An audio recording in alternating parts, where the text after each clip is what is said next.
Subscribe channel Truth.id dan aktifkan lonceng notifikasi untuk mendapatkan informasi seputar live streaming dan video khotbah terbaru. Posisi tombol subscribe berada di kanan atas channel kami dan jangan lupa nyalakan loncengnya.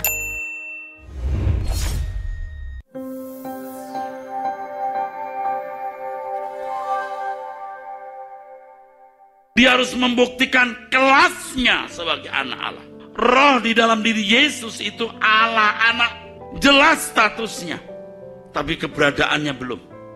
Maka Alkitab berkata, walaupun dia anak, dia belajar taat dari apa yang dideritanya. Setelah mencapai kesempurnaan, baru dia menjadi pokok keselamatan. Aitios, penggubah bagi manusia lain supaya menjadi seperti dia. Maka Yesus dikatakan menjadi yang sulung di antara banyak saudara.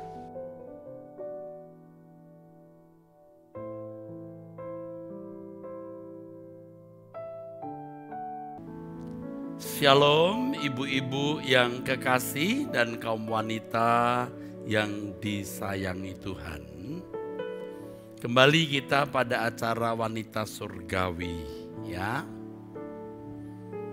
Kepentinganku hanya dirimu, melayani perasaan Bapa.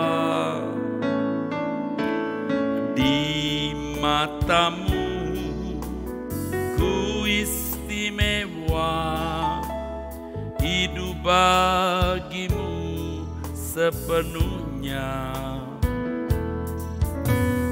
Tubuh nyawaku, roh dan jiwaku, ku serahkan semua bagimu. Tiada lagi bagian untukku, semua hanya bagi kerajaanmu. Jadikan aku alat kemuliaanmu, sejak ku di bumi sampai di surga.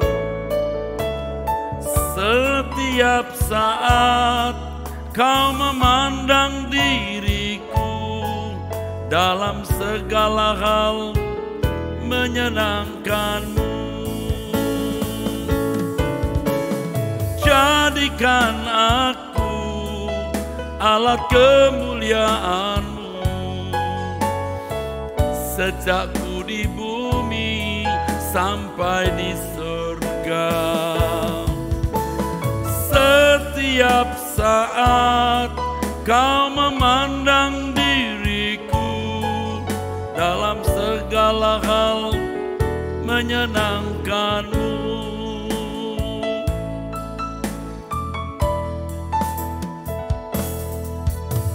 Kepentinganku hanya dirimu, melayani perasaan Bapa. Di matamu ku istimewa, hidup bagimu sepenuhnya. Tubuh nyawaku, roh dan jiwaku, ku serahkan semua bagimu. Tiada lagi bagian untukku, semua hanya bagi kerajaanmu. Jadikan aku alat kemuliaanmu, sejak ku di bumi sampai di surga. Setiap saat kau memandang diriku, dalam segala hal menyenangkanmu. Jadikan aku alat kemuliaanmu, sejak ku di bumi sampai di surga. Setiap saat kau memandang diriku, dalam segala hal menyenangkanmu. Mari ibu-ibu, kaum wanita, kita berdoa. Bapa,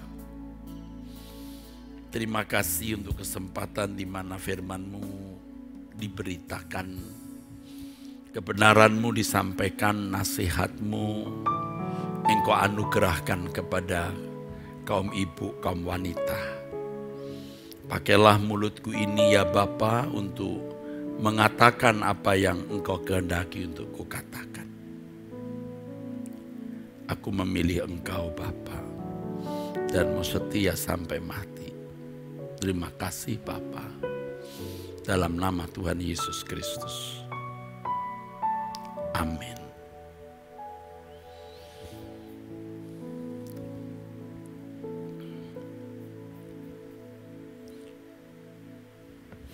Saudaraku sekalian, kaum wanita yang dikasihi Tuhan, ibu-ibu yang kekasih,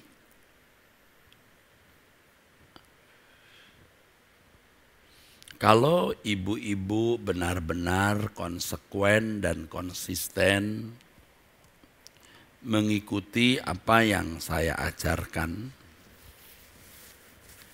ibu-ibu akan menjadi wanita surgawi yang sementara hidup di bumi, ibu-ibu menjadi benar-benar tangguh menghadapi segala pergumulan hidup. Pasti ibu akan menjadi tangguh, kaum wanita akan menjadi kuat, kokoh, melebihi wanita lain. Yang kedua, ibu-ibu dipersiapkan untuk memiliki kehidupan yang akan datang, kehidupan yang lebih baik. Bahkan kehidupan yang sempurna, yang itu harus menjadi satu-satunya kerinduan kita dan tujuan kita. Kita diperkenankan masuk kerajaan surga. Yang ketiga, kita menyelamatkan orang-orang yang kita kasihi. Karena kalau kita mengasihi Tuhan, orang-orang yang kita kasihi juga akan dikasihi, disayang, dan dilindungi oleh Tuhan. Makanya saya takut kalau berbuat salah bukan hanya dihukum dan menyakiti hati Allah, tapi juga membahayakan orang-orang yang saya kasih. Iya, saudaraku. Yang terakhir, ibu-ibu akan menjadi berkat bagi orang lain. Menjadi alat dalam tangan Tuhan, menggenapi rencana Allah di bumi, menyelamatkan jiwa-jiwa. Dan itu luar biasa. Oleh sebab itu ya ibu-ibu yang kekasih, ikuti apa yang saya ajarkan, turuti. Ini tidak merugikan saudara. Ini bukan ajaran sesat. Ibu-ibu dapat membuktikan ya dari kenyataan hidup. Dengan mendengarkan kebenaran yang saya sampaikan, ibu-ibu bertambah menjadi baik tidak? Makin kudus, makin mengasihi Allah. Ya, makin tidak takut menghadapi segala keadaan, bahkan tidak takut menghadapi kematian. Lebih mengalah, lebih sabar. Ya, lebih mengerti orang lain, lebih menerima orang lain sebagaimana adanya, lebih bisa mengampuni kesalahan orang, lebih murah hati, dan orang-orang di sekitar kita bisa merasakan perubahan itu. Ya. Hidup kita hanya sekali, ibu-ibu, kaum wanita. Jangan gagal. Banyak ibu-ibu yang gagal dalam studi karirnya, gagal berumah tangga, gagal mencapai apa yang kaum wanita, ibu-ibu, saudara cita-citakan waktu muda. Rasanya saudara menjadi orang yang paling malang, ya. Tidak sedikit orang yang merasakan itu. Merasa jadi manusia yang paling malang, ya. Saya mengerti, ya. Karena banyak ibu-ibu yang mengemukakan masalahnya, menyampaikan masalahnya di acara Anda Bertanya Alkitab Menjawab, itu saudara, ibu-ibu yang banyak masalah. Tidak sedikit mereka yang merasa paling malang di dunia. Dan saya sering menjumpai ibu-ibu yang wah benar-benar hidupnya itu ruwet sekali. Gagal. Kegagalan itu bukan masalah besar. Belum masalah besar. Bukan masalah besar. Masalah besar kalau seseorang ditolak oleh Tuhan. Ditolak oleh Tuhan lalu masuk neraka. Itu. Jadi kepada ibu-ibu yang kekasih, kaum wanita, saudara, ikuti apa yang saya ajarkan ini, ya. Jangan menganggap masalah Anda itu besar. Masalah yang besar ketika Anda dibuang ke dalam neraka. Jadi kita harus menghayati adanya ketegangan antara kerajaan terang dan kerajaan gelap. Di mana kerajaan gelap berusaha menarik saudara untuk masuk neraka. Ini ketegangan yang harus kita sadari. Banyak wanita, kaum ibu lebih tegang dengan banyak masalah. Masalah fana yang tidak memiliki dampak terhadap kekekalan. Jika tenggelam dengan masalah itu. Artinya begini, masalah-masalah kecil Anda anggap besar, padahal hal-hal itu tidak perlu membuat saudara sampai kehilangan fokus terhadap kekekalan. Seandainya saudara bisa menyelesaikan masalah rumah tangga, bisa menyelesaikan masalah ekonomi, bisa menyelesaikan masalah anak-anak, seberapa senangnya? Ya, seberapa senangnya?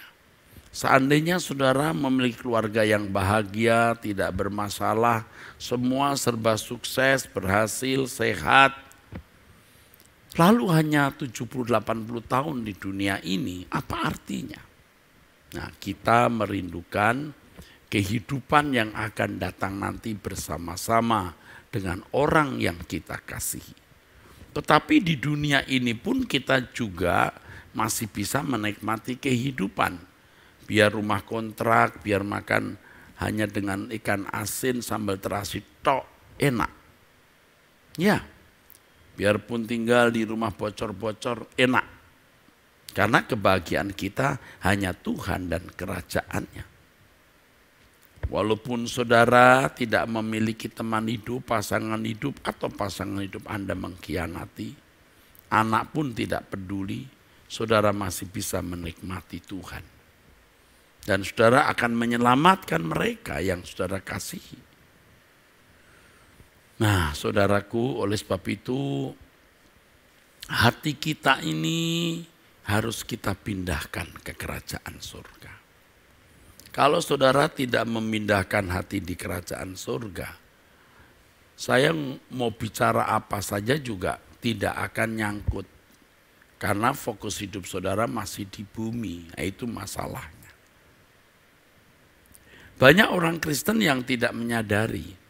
Banyak ibu-ibu kaum wanita yang tidak menyadari bahwa sebenarnya mereka sedang diparkir oleh kuasa kegelapan di bumi ini dengan cara mengusahakan hidup senyaman-nyamannya. Jadi kalau belum nyaman terus bergerak, terus menggeliat, terus berusaha, terus. Sehingga fokusnya bukan pada kehidupan yang akan datang, yang Alkitab katakan kehidupan yang sebenarnya. Kasihan. Kalaupun sukses bisa meraih apapun yang disediakan dunia, itu sementara. Lagi pula tidak mungkin kok kita bisa bahagia sempurna di bumi ini. Kalaupun kita sehat, tidak berkekurangan, memiliki rumah tangga bahagia. Kalau kita melihat orang lain menderita, kita juga tidak bisa bahagia secara sempurna. Nah, banyak orang hidup dalam kenyamanan sampai dia lupa Tuhan. Mereka berpikir bahwa yang membuat hidup tidak nyaman itu iblis. Kalau Tuhan membuat hidup itu nyaman dan makmur dengan berkat-berkat materi, itu salah. Banyak orang yang hidupnya diparkir di dunia dalam kenyamanan. Nyaman, tidak punya masalah besar. Kalau ada masalah bisa segera diselesaikan. Itu. Lalu merasa bahwa itu karena Tuhan. Belum tentu. Iblis pun bisa menyodorkan kemakmuran atau kelimpahan di dunia. Sering iblis menempatkan banyak orang kepada keadaan nyaman, merasa aman dan bahagia, serta tercukupi dalam segala kebutuhan jasmani. Dan dia merasa sedang di dalam berkat Tuhan.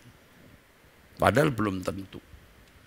Oh, saya mengerti ada orang-orang yang memang diberkati Tuhan sehingga tidak perlu menghadapi masalah ekonomi, tidak perlu memiliki masalah kesehatan, ya. Ada. Tetapi orang-orang seperti ini tetap tidak merasa nyaman kalau tidak bersekutu dengan Allah. Tidak merasa nyaman kalau tidak bekerja untuk Tuhan. Hatinya meratapi, menangisi jiwa-jiwa. Nah, orang-orang yang merasa nyaman, aman, bahagia, hidupnya cukup, ya hanya sibuk ngurus rumah tangga saja, ya. Ya saudara, saya sudah melihat ibu-ibu yang begitu. Ngurus anak yang satu, anak yang lain, cucu. Bukan tidak boleh, itu tanggung jawab.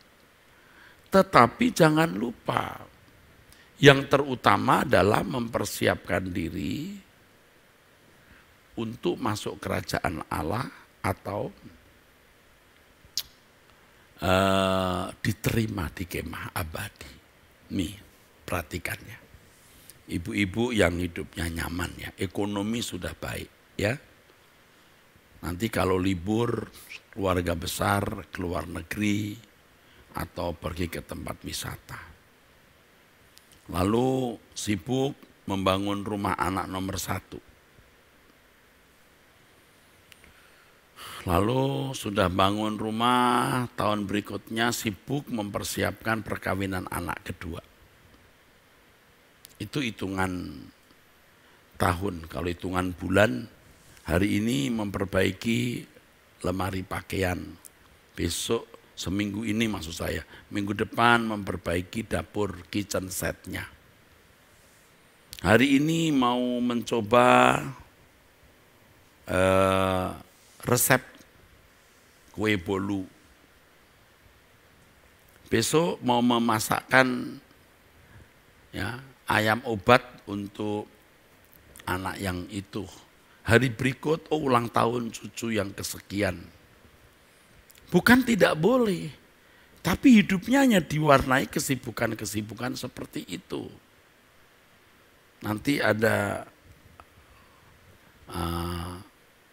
midnight sale. Wah, besok sudah siap-siap midnight sale. Berikutnya arisan dengan ibu-ibu pejabat. Berikutnya lagi, ada acara, ada pameran. Tapi minggu ke gereja juga, atau pertengahan minggu ke kebaktian kaum wanita. Itu yang dilakukan. Yang penting masih ke gereja, ya, atau memberikan perpuluhan atau kolekte. Saudara, saudara memberi uang sebanyak apapun tidak ada artinya kalau hidup saudara tidak terarah ke kerajaan surga. Ya. Nah, di pihak lain ada ibu-ibu yang hari ini meratapi suami, besok meratapi anak yang nakal, besok lagi kerja mati-matian.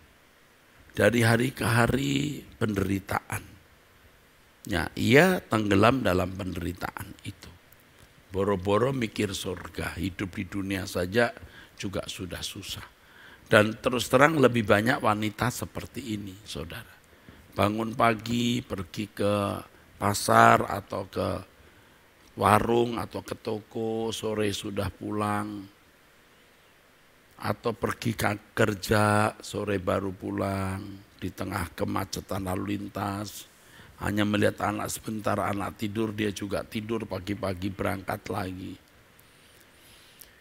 Orang itu diparkir di dunia ini, saudara. Baik yang nyaman hidupnya maupun yang tidak nyaman. Sampai melupakan Tuhan. Ya, ke gereja juga, tapi tidak menjadikan Tuhan sebagai tujuan satu-satunya. Nah, sekarang saya mengajak ibu-ibu untuk mengarahkan hati ke Tuhan dan kerajaannya. Kita masih ngurus anak yang bangun rumah, anak yang mau menikah. Kita masih bikin ayam obat untuk anak, lalu kita masih bolehlah mencoba resep bolu kukus atau kegiatan lain, arisan, juga enggak salah. Tetapi dalam melakukan semuanya itu kita melakukannya untuk Tuhan.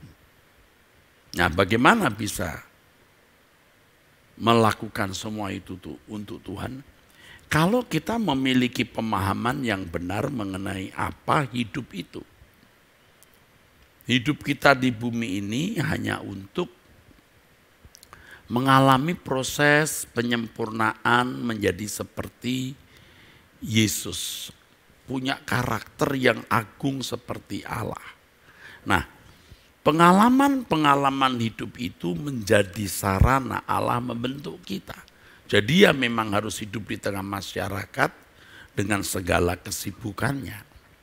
Yang nantinya kalau Anda bertumbuh dewasa, Anda mulai tahu arisan yang ini tidak perlu kuikuti. Sibuk bikin resep ini, aku tidak perlu, ini buang waktu. Ya, kalau mau bolu kukus beli saja, kecuali Anda memang mau jualan bolu kukus ya. Oke. Jadi ada hal-hal yang tidak perlu dilakukan, nanti tahu sendiri yang ini tidak perlu dilakukan. Tapi kalau belum peka ya, biasanya banyak kesibukan yang tidak mengarah pada pembentukan karakter atau kedewasaan rohani. Begitu, saudara. Nah, bagi saudara-saudara yang hidup tidak beruntung, dalam tanda kutip tidak beruntung menghadapi suami yang kasar, keras, bahkan suami yang berkhianat, menghadapi kesulitan ekonomi, kebutuhan, anak nakal, mertua yang menekan dan lain sebagainya. Saudara menghadapinya dengan sikap bahwa semua kejadian itu mendewasakan kita. Belajar mengasihi musuh, belajar menerima orang lain sebagaimana adanya, belajar itu. Nah, keadaan yang sulit itu bisa menjadi sarana kita belajar. Ya. Sebaliknya tadi orang yang keadaannya dalam tanda kutip beruntung atau nyaman, itu pun tidak menenggelamkan mereka dalam kesenangan dunia. Ya, saya beritahu loh, jangan saudara tidak memperdulikan apa yang saya katakan ini. Makanya tadi saya katakan sikap hati kita ini. Bagaimana kita menghadapi semua tersebut, ya, dengan sikap hati yang benar karena kita telah memindahkan hati kita di kerajaan surga. Ya, Tuhan yang berfirman kok, di mana ada hartamu di situ hatimu berada. Matius 6 ayat 21. Saya mau beritahu kepada saudara bahwa dunia kita ini tidak akan bertambah menjadi baik. Jadi jangan mimpi dunia kita menjadi lebih baik. Tidak akan pernah. Secara global, ya, secara global dunia ini akan terus mengalami guncangan. Secara regional, secara nasional, di dalam negeri sendiri terus akan bergolak. Banyak kok fenomena-fenomena yang menakutkan atau mencemaskan. Khususnya kita yang tinggal di Pulau Jawa ini. Ya, kita takut terhadap gerakan radikalisme, kita takut terhadap kelompok orang-orang yang hanya mementingkan kepentingan sendiri. Sebagai minoritas jadi takut nanti kalau ada apa-apa. Jangan takut. Tidak ada sesuatu di luar kontrol Allah. Ya. Nah, kita bisa mengerti ini kalau hati kita sudah kita pindahkan ke surga. Jadi saya beritahu kepada ibu-ibu sekalian, dunia tidak bertambah menjadi lebih baik. Jangan berpikir bahwa Yesus datang itu untuk membawa damai dan keadaan dunia tenang. Tidak. Yesus berkata, aku datang membawa pedang. Aku datang bukan membawa damai tapi pedang. Loh Pak, tapi kan pada waktu Natal dia datang membawa damai. Iya, damai bagi orang yang dikenannya. Jadi tidak kepada semua orang. Sedangkan keadaan dunia ini, saudaraku, betul-betul akan menjadi lebih sulit. Akan menjadi sulit. Di dalam Matius 10 ayat 34 Yesus berkata, jangan kamu menyangka bahwa aku datang untuk membawa damai di atas bumi. Aku datang bukan untuk membawa damai melainkan pedang. Nah, ibu-ibu harus mulai berpikir dengan pikiran yang dewasa. Jangan hanya terikat dengan masalah-masalah di depan saudara yang membuat saudara picik berpikir. Ayo kita berpikir besar, berpikir luas. Dunia ini tidak akan bertambah menjadi baik. Dari bidang manapun, dari aspek manapun, dari sudut manapun. Tidak akan pernah menjadi baik. Jadi yang nyaman, saya ingatkan, engkau tidak lama menikmati kenyamanan. Setiap saat keadaan bisa berubah. Nanti orang yang dicintai meninggal, bisa. Nanti saudara masuk penjara, bisa anggota keluarga sendiri masuk penjara. Nanti ada yang kena sakit, pasti ada saja. Nanti ada yang kena kecelakaan, selalu saja ada. Ya, tapi sebaiknya tidak perlu mengalami ini. Yang saya tahu, saya pahami kalau kita hidup untuk melayani Tuhan, tidak perlu menghadapi hal-hal begitu. Karena itu akan merepotkan kita dan mengganggu pekerjaan Tuhan yang kita pegang. Kecuali kita ada salah atau kita mulai mau menyimpang. Tuhan pukul kita dengan kejadian-kejadian yang menyakitkan. Ya, Jadi kalau saudara yang sedang nyaman tiba-tiba mendapat satu keadaan yang sulit, itu peringatan dan itu berkat. Lebih celaka kalau saudara nyaman terus gak ada masalah sampai mati. Anda pasti masuk neraka. Anda pasti tidak menghormati Tuhan. Karaktermu pasti tidak terbentuk. Dan saya sudah melihat orang-orang yang hidupnya nyaman seperti itu. Tidak mau mengerti orang lain, pelit, kejam, bengis. Aduh. Tapi mereka tidak sadar keadaan tersebut. Ya. Sebaliknya orang yang dilanda penderitaan juga tidak sadar bahwa itu bisa menjadi alat untuk mendewasakan dia. Apa yang terjadi? Tambah rusak jiwanya. Gampang tersinggung, mudah curiga, ya, mudah sakit hati, suka meledak-ledak, ya rusak juga jiwanya. Tapi kalau dia menyadari bahwa semua itu cara Tuhan mendewasakan dia, wah itu indah sekali. Nah ini yang sulit diterima oleh ibu-ibu. Kalau ibu-ibu menghadapi kesulitan hidup, keadaan yang sangat menyakitkan, lalu saya berkata, Bu ini berkat kekal, itu bingung dia. Itu bingung. Kenapa bingung? Karena merasa nggak masuk akal. Nggak masuk akal, penderitaan begini kok. Ya, ibu belum tahu, kamu tidak tahu, sekarang ini belum tahu. Tapi kalau nanti kalau kamu sudah lihat kekekalan, kamu baru tahu ternyata, wow ya, tidak ada artinya penderitaan yang saudara alami itu. Tidak ada artinya dibanding kekekalan. Nah ibu-ibu ada yang nggak mau ngerti. Sebab apa? Sebab hatinya diparkir di bumi ini. Yang tadi saya katakan itu. Bagaimana memiliki hidup yang senyaman-nyamannya di bumi. Terus menggeliat, terus berubah. Bagaimana mendapatkan satu kebahagiaan, kesenangan di dunia, ya, sesuai dengan konsep kebahagiaan yang dia miliki.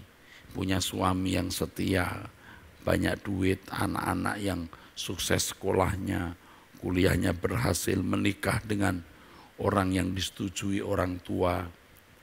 Itu konsepnya. Dan lain sebagainya ya tentunya ya saudara. Dia merasa bahwa itu yang membahagiakan dirinya. Maka ketika ia berkeadaan tidak seperti yang dia mimpikan, tidak seperti konsepnya itu, wah dia merasa dirinya celaka. Dan lebih banyak wanita yang menderita sebenarnya. Banyak. Dari antara 100 jangan-jangan yang benar-benar mengalami kebahagiaan yang 10-15. Kebahagiaan secara duniawi loh maksudnya ya. Ya. Tapi kepada saudara-saudara yang belajar kebenaran menjadi wanita surgawi, keadaan bagaimanapun dalam hidupmu itu tidak membuat saudara tenggelam dalam duka cita, karena ada sukacita yang melampaui segala akal. Nah ini yang saya tidak bisa bagikan dengan kata-kata. Kalau saya mengingat aku memilih Tuhan, Tuhan yang hidup, saya temui setiap hari. Aduh, tidak ada sesuatu yang kutakutkan, aku khawatirkan. Aduh, kalau ingat lagi kalau aku meninggal nanti, aku dikenal oleh Tuhan Yesus, disambut malaikat-malaikatnya. Wow, betapa bahagianya. Itu ada kebahagiaan. Lalu ku ingat bahwa Tuhan mengendalikan, mengontrol segala sesuatu. Wow. Dan aku menjadi kekasihnya.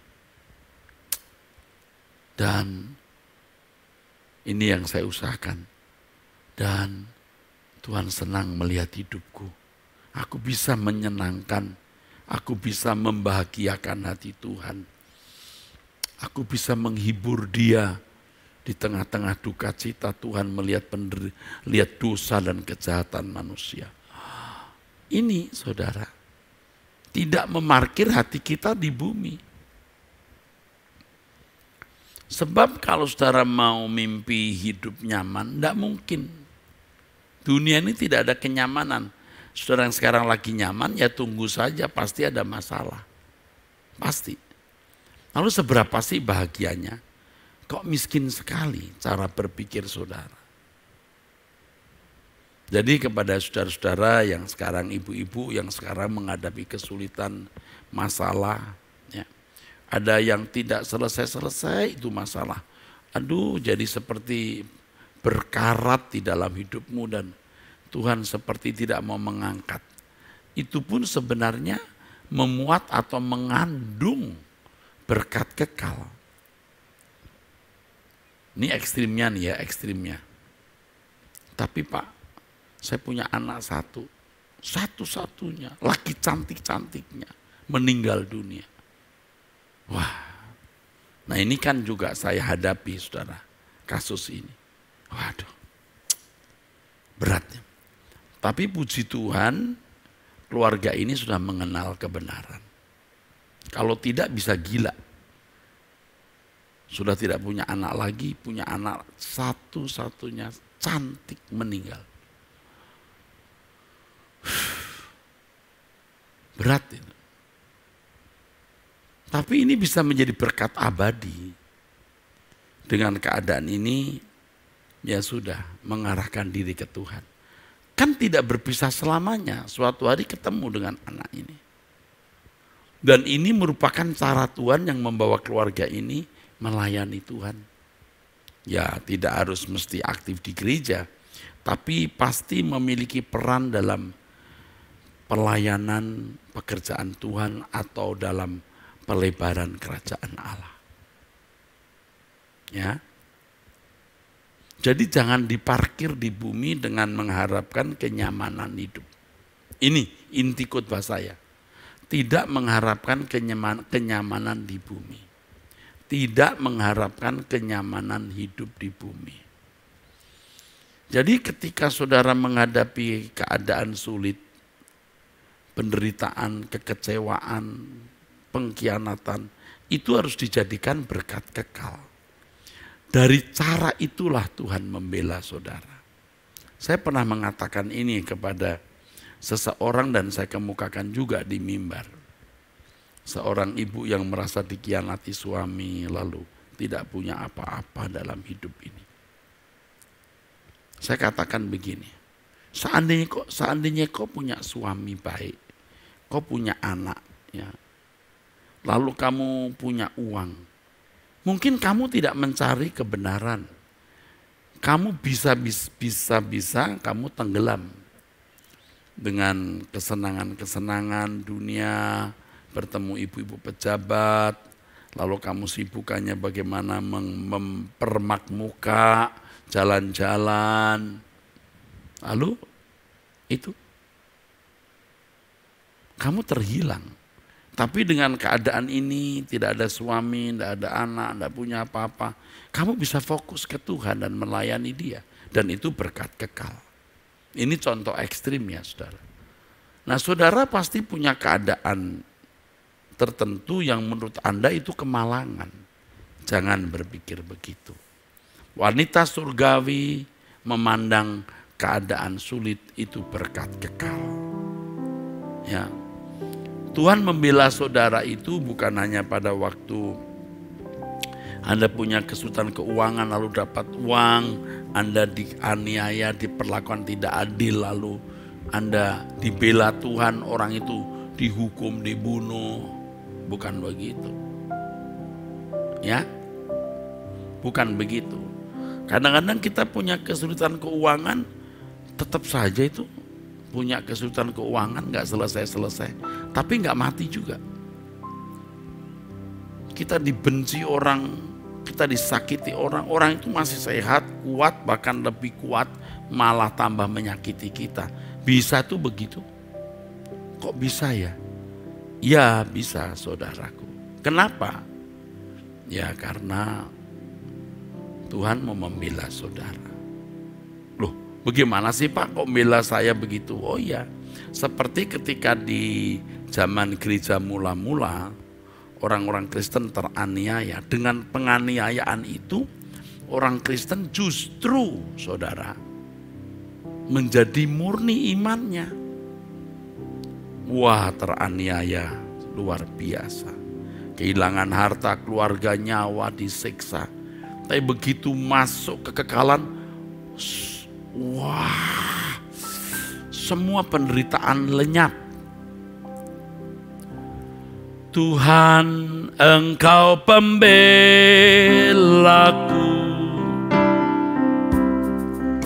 di sepanjang jalan hidupku. Dalam kesesakan, dalam pencobaan, Kau buktikan setiamu. Kala jiwaku terluka, aku lemah tak berdaya. Kau pegang tanganku, Kau beri kekuatan, hiburkan hatiku. Melalui semua itu, Kau mengajarkan jalan-jalan-Mu. Dulu ku tidak mengerti mulia rencana-Mu bagiku. Semua yang telah terjadi mengubahku indah di mata-Mu. Sungguh besar anugerah-Mu, ku ingat kebaikan-Mu selalu.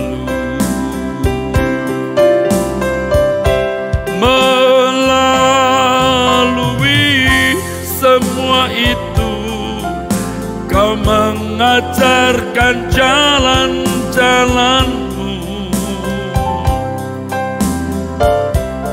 Dulu ku tidak mengerti mulia rencana-Mu bagiku. Semua yang telah terjadi mengubahku indah di mata-Mu.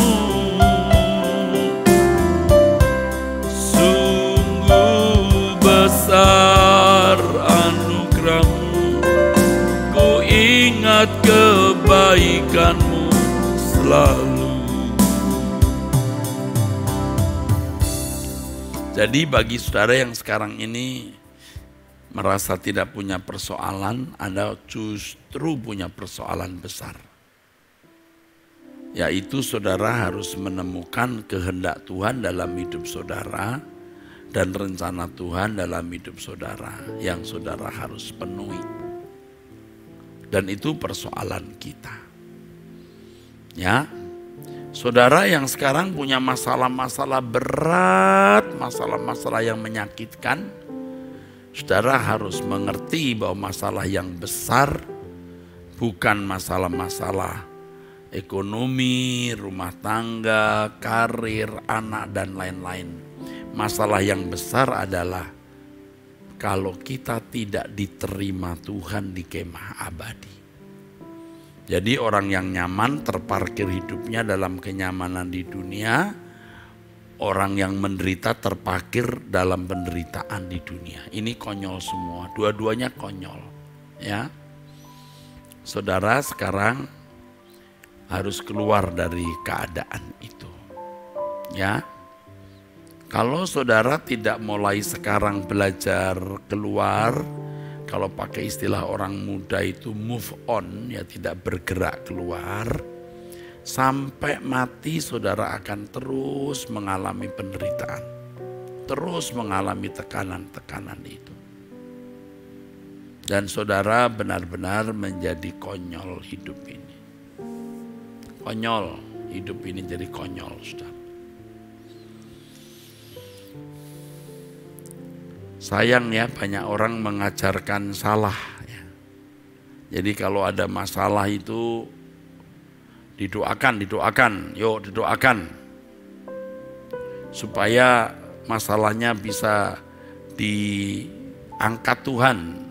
Supaya bisa menikmati hidup tanpa masalah. Padahal masalah kita itu adalah kalau kita hidup tanpa menikmati Tuhan. Ya. Jadi kalau Tuhan mengizinkan keadaan dunia ini tidak nyaman, ya nanti akan makin banyak masalah. Itu sebenarnya peringatan bahwa dunia akan berakhir. Ya, seperti Tuhan mengetok pintu itu. Lihatlah aku berdiri di depan pintu sambil mengetok. Itu bukan pintu hati. Sebenarnya itu pintu dunia. Aku akan datang dan makan bersama-sama dengan dia. Nah, kita mau menjadi orang-orang yang diterima Tuhan dan makan bersama-sama dengan Tuhan. Jadi saudaraku sekalian, dunia akan dibuat Tuhan menjadi hunian yang tidak nyaman. Celaka sekali orang yang hatinya masih diparkir di dunia. Yang nyaman akan terguncang, yang menderita juga terguncang. Tapi kalau kita mengerti kebenaran ini dan mengikutinya, kita akan menjadi wanita-wanita yang merdeka. Orang percaya harus menyadari bahwa kenyamanan dan ketenangan hidup bisa membahayakan keselamatan kekal. Ini bukan berarti sebuah kesalahan kalau orang percaya tidak mengalami kesulitan hidup. Saya juga secara umum tidak ada kesulitan. Saya juga menikmati perjalanan hidup tanpa sesuatu yang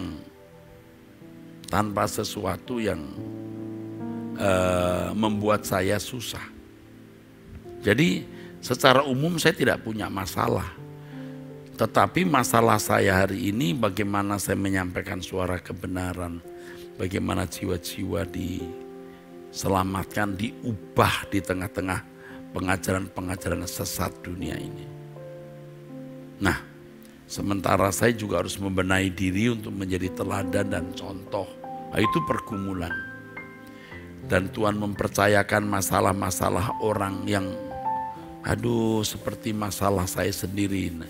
Saya sendiri tidak punya masalah, tapi masalah orang yang menyusahkan saya. Tapi tidak menenggelamkan saya. Karena ibarat warung, kalau saya tidak memikul beban orang tidak datang kepada saya, tidak membawa masalahnya kepada saya ini warung yang tidak laku. Jadi kalau orang percaya tidak memiliki kesulitan hidup, berarti kita harus mencari kesulitan. Artinya kita harus memikul salib. Inilah yang diajarkan oleh Tuhan Yesus. Jadi ibu-ibu yang tidak punya masalah, ekonomi baik, anak baik, suami baik, ibu yang harus cari masalah. Kalau mau ya tanya saya, Pak, apa yang harus saya lakukan supaya saya memikul salib? Nah, bersama saya, ayo pikul salib.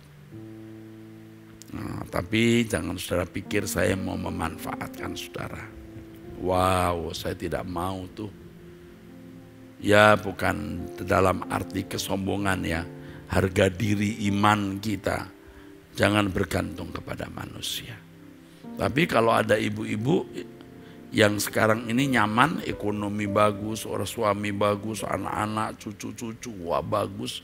Ibu yang harus mencari masalah. Supaya ibu keluar dari kenyamanan hidup, ibu memikul beban orang lain. Ibu memikul masalah orang lain. Inilah yang diajarkan Tuhan Yesus datang bukan untuk dilayani tetapi untuk melayani dan menyerahkan diri untuk penghapus dosa manusia. Nah, bagi saudara yang punya kesulitan, penderitaan, tekanan, jadikan itu, dan memang Tuhan mengendaki itu, dan memang demikian, sarana mendewasakan saudara. Saudara tidak akan dibuat Tuhan berlarut-larut dalam kesulitan ini, tidak akan pernah. Tidak akan, maksud saya. Karena saudara harus juga menjadi berkat bagi orang lain. Kalau saudara masih limbung terus dengan masalah-masalah pribadi, kapan pikul masalah orang? Kapan? Tidak akan toh. Jadi melalui kejadian-kejadian hidup itu memang Tuhan mau mendewasakan saudara. Nanti saudara pasti tidak akan mengalami penderitaan, kesulitan, kesukaran yang tidak membuat saudara tidak memikul salib. Yang membuat saudara tidak memikul salib, maksud saya. Tuhan akan angkat masalah-masalah itu yang membuat saudara ya nanti akhirnya bisa pikul salib. Tapi harus lulus dulu. Masalah ini membuat Anda rendah hati, masalah ini membuat Anda tidak kikir, tidak pelit. Masalah itu membuat Anda bisa menerima orang lain, masalah itu membuat Anda sabar. Dan di atas semuanya, Anda mengasihi Tuhan lebih dari segalanya. Anda menjadikan Tuhan dan kerajaannya sebagai tujuan. Nah, pasti Tuhan akan membuat Anda tidak perlu mengalami masalah.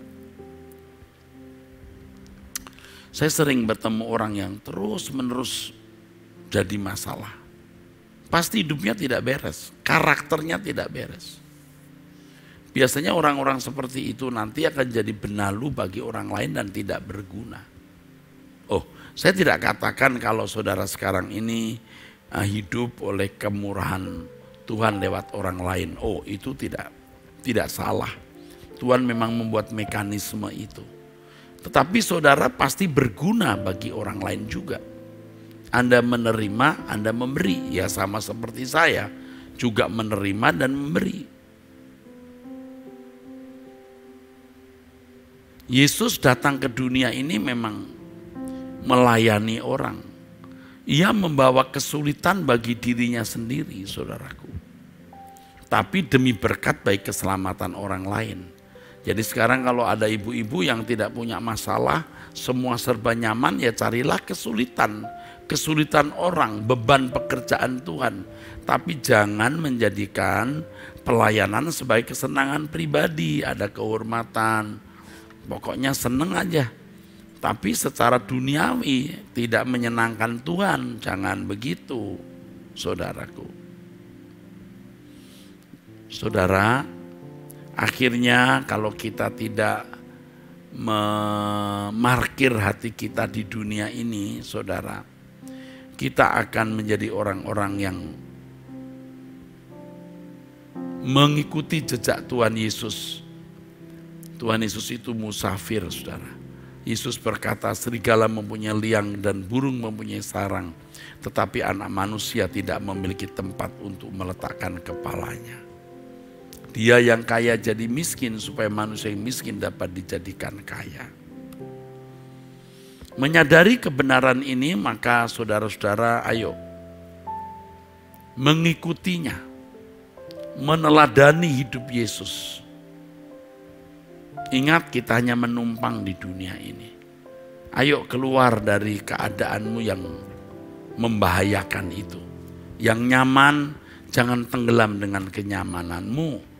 Yang sekarang hidup dalam kesulitan dan penderitaan, jangan tenggelam di dalam penderitaanmu. Saudara harus bangkit dan menjadikan Tuhan dan kerajaannya sebagai satu-satunya tujuan hidup kita. Ya.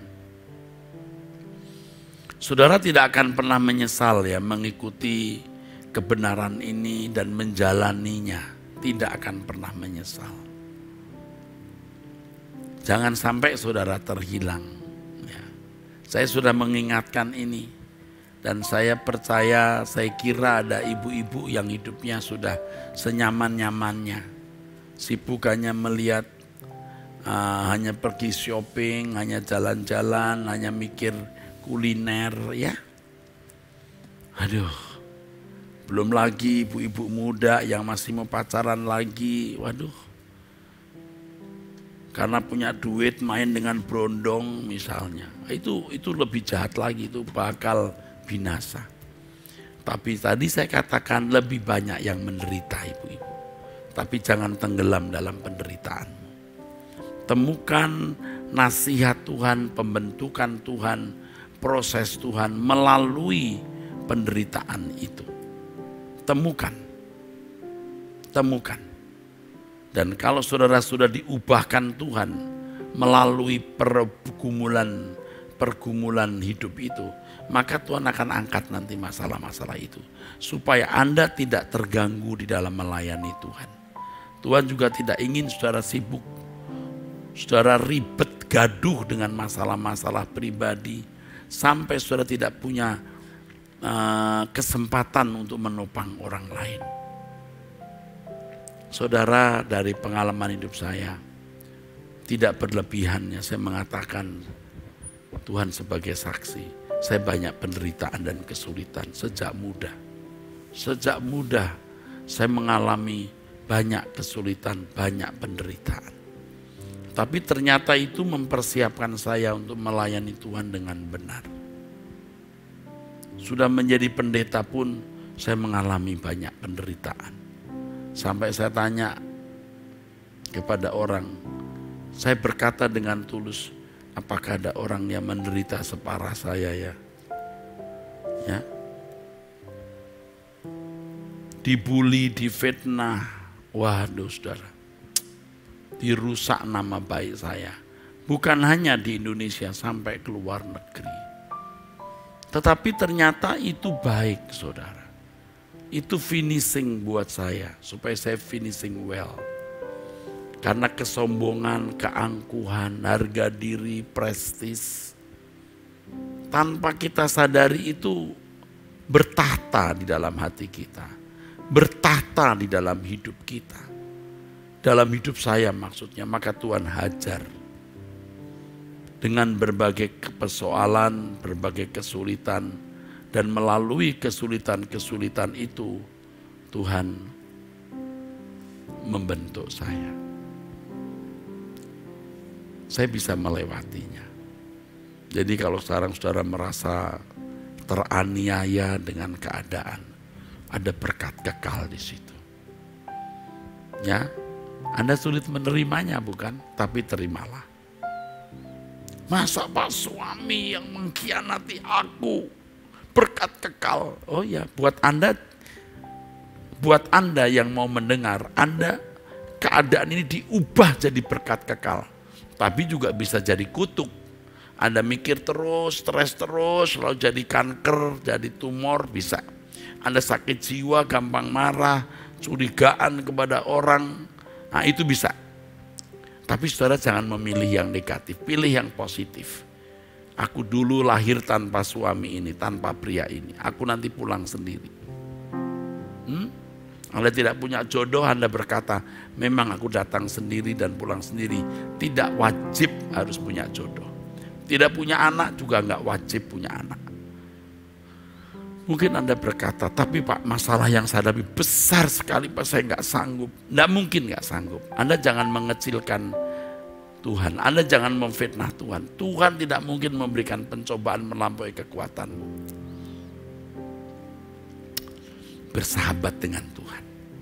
Berkasih kasihan dengan Tuhan. Akan menjadi kebahagiaan hidupmu. Dilatih sampai saudara bisa mengalami Tuhan. Saya katakan tadi bahwa saya tidak bisa menjelaskan ini secara lengkap kecuali saudara sendiri mengalaminya. Ya, Tuhan Engkau pembelaku sepanjang jalan hidupku.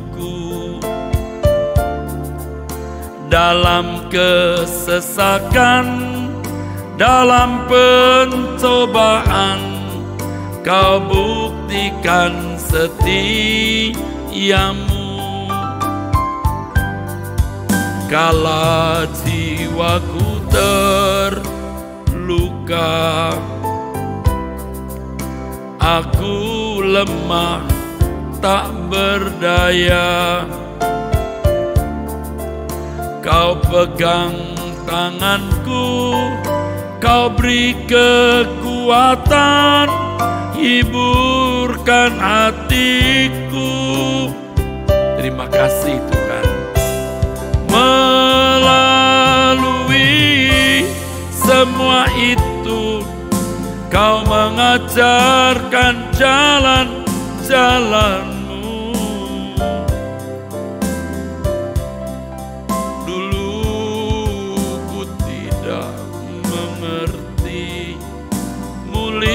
Rencanamu bagiku,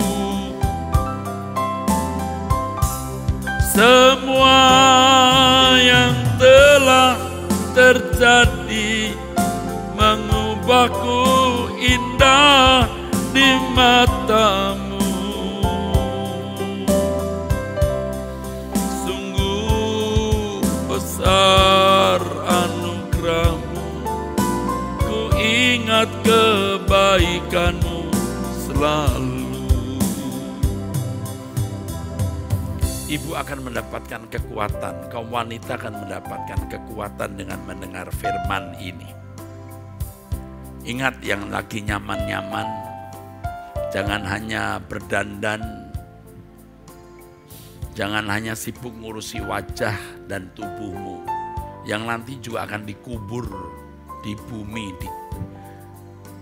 dimakan cacing di tanah. Jangan sombong, saudara yang kaya, yang kuat, merasa terhormat. Hidup kita singkat di dunia. Temukan Tuhan. Belajarlah melalui Truth ID ini. Belajar melalui Truth ID. Ya. Bagi ibu-ibu, kaum wanita yang menderita, percayalah engkau sanggup melewatinya. Jangan mikir jauh-jauh. Dari hari ke hari dilewati. Apa kabar bisa dilewati. Tuhan menopang saudara. Tuhan membela saudara. Tuhan mengasihi saudara dengan cara ini. Tuhan membela saudara dengan cara ini. Membela hidup kekalmu. Membela nasib kekalmu. Jadi terimalah ini sebagai berkat abadi. Berkat kekal. Penderitaan sebagai berkat kekal. Tuhan akan pasti mengangkat semua masalah-masalah yang tidak perlu saudara alami. Sebab saudara bisa menjadi tidak efektif nanti. Kalau punya masalah pribadi terus, masalah sendiri terus, sibuk gaduh dengan masalah pribadi, rusuh dengan masalah pribadi. Anda gak bisa menopang orang lain. Tuhan pasti akan tolong. Asal Anda bisa melewatinya dengan karakter yang baik. Menjadi karakter yang baik. Melalui semua itu, Kau mengajarkan jalan-jalanmu. Dulu ku tidak mengerti mulia rencanamu bagiku. Semua yang telah terjadi mengubahku indah di matamu. Sungguh besar anugerahmu, ku ingat kebaikanmu selalu. Ibu-ibu yang mau menyerahkan hidupnya, angkat tanganmu bersama saya. Aku serahkan hidupku dalam tangan-Mu Tuhan. Kami serahkan hidup kami dalam tangan Tuhan. Kesulitan, penderitaan, atau keadaan nyaman kami yang membahayakan. Tuhan, terimalah. Bapa di surga, terimalah ibu-ibu ini. Dan Yesus karena beragama Kristen, nggak ngerti. Lalu nyaman-nyaman saja sudah Kristen. Apalagi kalau hidupnya senang, dihormati orang, nyaman. Wah, udah. Dia merasa punya jaminan ke surganya, punya sepotong keyakinan. Yang itu bukan